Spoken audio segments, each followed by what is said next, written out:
ये हमारा इपॉक्सी सूख चुका है। अब हम इसके ऊपर सैंडिंग कर लेते हैं। वही 220 से आपको सैंडिंग करनी है।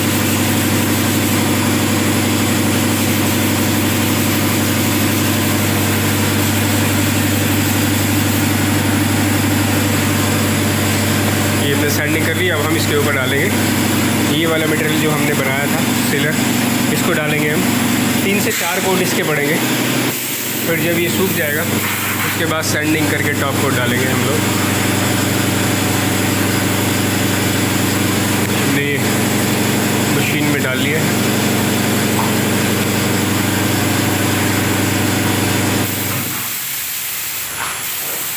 अब ये बेस कोट इसके ऊपर हम डालने लगे। ये फर्स्ट कोट है। आपकी साइडें भी होंगी, इसमें तो साइडें नहीं है लेकिन फिर भी आपको दिखा रहे हैं हम। आप साइडें मार लें पहले अच्छे से और फिर टॉप कोट स्टार्ट करें। आपका जो स्प्रे है वो प्रॉपर होना चाहिए, जो ना तो मटेरियल बहुत कम खुला हो ना बहुत ज़्यादा खुला हो। हवा का प्रेशर भी बिल्कुल ठीक हो, जैसे कि मैं कई वीडियो में बता चुका हूँ कि प्रेशर कितना होता है, 35 से 40 PSI। हमने क्रिस क्रॉस करके एक कोट इसके ऊपर डाल दिया। एक कोट डालने के बाद फिर इसको सूखने छोड़ेंगे हम लोग। एक कोट डालने के बाद फिर हम इसको 4 घंटे के लिए सूखने के लिए छोड़ देंगे और फिर इस पर सेकंड कोट डालेंगे। हो सकता है आपकी भराई 3 कोट में हो जाए, हो सकता है 4 कोट में हो, तो आपको ये खुद से देखना है कि कितने कोट में भराई होती है आपकी। उसके बाद ही फिर आप टॉप कोट लगाएं। मैं थोड़ा सा एक कोट के बाद क्या कंडीशन रहती है ये थोड़ा सा करीब से आपको दिखा देता हूँ। इस तरह से अगर आप देखेंगे तो ये, अब अगर आप देख रहे हैं तो ये हल्का सा अभी भी खाली खाली नज़र आ रहा है। वो इसलिए कि इसकी भराई अभी एक कोट में तो नहीं होती। तो इसकी जैसे मैंने बताया 3 से 4 कोट में इसकी भराई अच्छे से होती है। तो आपको भी उतने ही कोट लगाने हैं ताकि आपकी भराई अच्छी हो। ये हाई ग्लोस कर रहे हैं हम लोग। क्लियर हाई ग्लोस की बहुत ज़्यादा डिमांड आ रही थी। बहुत सारे लोग पूछ रहे थे कि वो हमें क्लियर हाई ग्लोस देखना है। तो ये फर्स्ट कोट लगाए क्लियर हाई ग्लोस का, बेस कोट का। ऐसे ही हम लोग 3 से 4 कोट लगाएंगे और जब इसकी भराई प्रॉपर हो जाएगी, सूख जाएगा, फिर हम उसकी सैंडिंग करके उसके ऊपर टॉप कोट डालेंगे। कम से कम 2 कोट तो आपको टॉप कोट डालना ही है।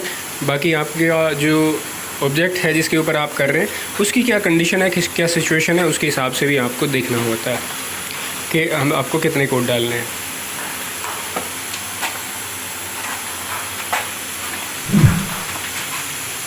हमारा ये जो हमने एक कोट किया था वो लगभग सूख गया है।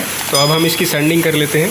इस पे जो दाना वाना था वो सब हट जाएगा। सैंडिंग आपको 220 नंबर से ही करनी है, जैसे कि मैंने बताया।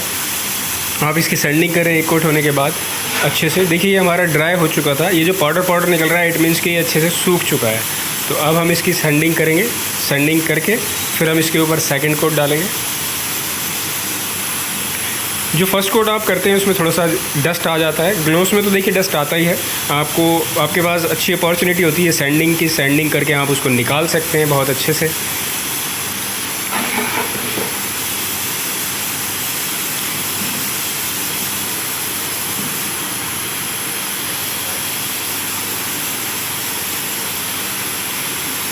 आप ऐसे सैंडिंग कर लीजिए 220 से। और सैंडिंग आपको इतनी करनी है कि जो आपका डस्ट है वो निकल जाए और सरफेस स्मूथ हो जाए। सैंडिंग से लापरवाही से नहीं करनी, क्योंकि इसमें जो गेम होता है वो सैंडिंग का बहुत बड़ा रोल होता है। बहुत ज़बरदस्त प्रोसेस रहता है सैंडिंग का, जो कि बहुत मैटर करता है कि आपके ऑब्जेक्ट की फिनिशिंग के ऊपर, कि वो फिनिशिंग कैसी आएगी। ये सैंडिंग के ऊपर निर्भर करता है बहुत ज़्यादा हद तक। जैसा कि मैंने एक वीडियो बनाई थी उसमें बताया था कि मटेरियल अच्छा होना ही सिर्फ काफ़ी नहीं होता, या अच्छा पेंटर ही होना सिर्फ काफ़ी नहीं रहता है। अच्छा पेंटर होना तो ज़रूरी है ही, मटेरियल भी अच्छा हो। लेकिन अगर मटेरियल आपका एवरेज है और पेंटर बहुत अच्छा है तो डेफिनेटली वो उसमें भी जान डाल देता है, क्योंकि करने वाले की बात ही अलग होती है। अब हम इसके ऊपर ये सेकंड कोट डालने लगे।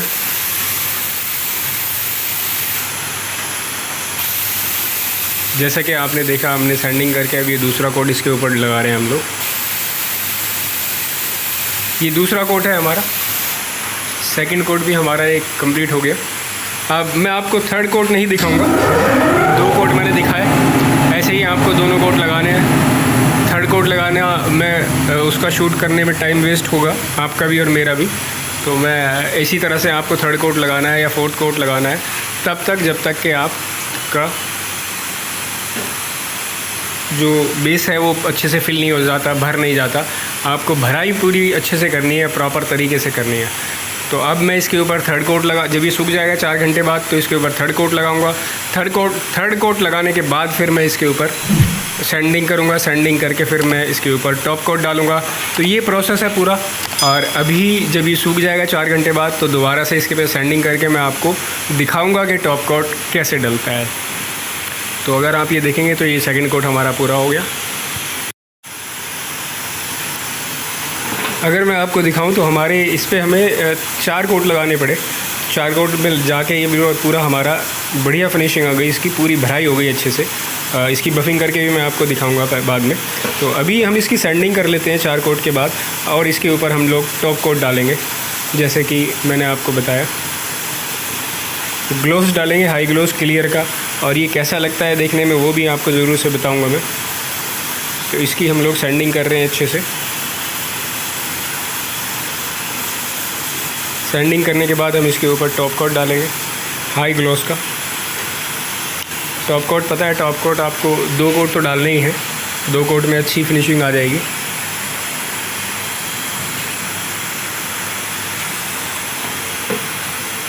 अब मैं इसको बूथ में रखे और इसके ऊपर हाई ग्लोव्स डालूँगा।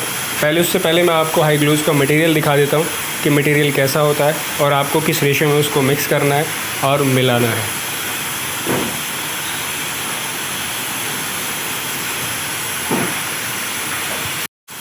ये हमारा क्लियर हाई ग्लोव्स का मटेरियल है जो आप देख रहे हैं।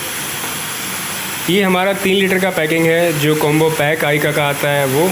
और इसमें क्या क्या आता है मैं आपको बताता हूँ। थिनर भी इसमें होता है, थिनर हमने निकाल रखा है। इसमें रेजिन है, हार्डनर है और थिनर आता है। इसका रेशो भी मैं आपको बताऊँगा क्या रेशो रहता है। सबसे पहले मैं आपको दिखाता हूँ रेजिन। ये अगर आप देखेंगे तो ये रेजिन है इसका। ये इंटीरियर के लिए PU इंटीरियर ग्लोस क्लियर, ये ग्लॉस है, हाई ग्लोस जिसे आप लोग बोलते हैं, हम लोग बोलते हैं, ये वो है। ये रेजिन है और ये इसके बराबर में अगर देखेंगे आप तो ये हार्डनर रखा है। यानी दोनों मैंने आपको दिखा दिए, हार्डनर भी और रेजिन भी।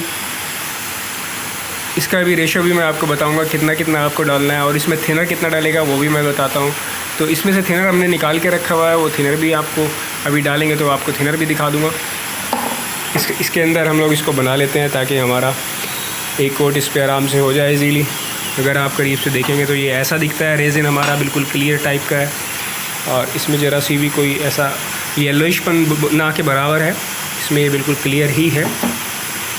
हाँ, लेकिन जब आप वाइट पर डालते हैं तो फिर आपको ये क्लियर नहीं डालना है, फिर आपको एक्रेलिक डालना है अगर वाइट के ऊपर आपको डालने की नीड होती है तो। वैसे तो अगर आपको वाइट करना है तो वाइट हाई ग्लोस पेंट ले लीजिए, उसमें अच्छी खासी ग्लोस आपको मिल जाएगी। रेजिन डाल लिया। हार्डनर को हमेशा खोलने में आपको थोड़ी सी मशक्क़त हो सकती है, मुश्किल हो सकती है, क्योंकि हार्डनर उसको जमा देता है। जो ढक्कन होता है उसको चिपक जाता है। जब आप एक बार यूज़ कर लें, दोबारा जब आप यूज़ करेंगे तो वो चिपक जाएगा, क्योंकि कुछ ना कुछ तो जहाँ से आप बंद करते हैं वहाँ पर रुक जाता है। तो इसलिए किसी पेचकस की मदद से आप खोल सकते हैं, जैसे हम खोल रहे हैं, किसी प्लास की मदद से खोल सकते हैं। लेकिन आपको इस तरह से खोलना है कि जो आपका ढक्कन है वो डैमेज ना हो, क्योंकि वापस आपको दोबारा से वही ढक्कन लगाना है। अगर आप वो नहीं लगाएंगे तो भी दिक्कत है, क्योंकि वो सूख जाएगा हार्डनर। इसके अंदर अब हार्डनर डाल लेते हैं हम लोग। ये हमने हार्डनर मिक्स कर लिया। अब हम इसके अंदर थिनर डालेंगे। ये इसका थिनर है, ये डाल सकते हैं आप इस तरह से। इसका रेशो जैसे मैंने कहा था कि मैं बताऊंगा आपको, रेशो इसका जो रहेगा वो तीनों का 100% रहेगा। यानी कि रेजिन पूरा 100% और हार्डनर और थिनर भी 100%।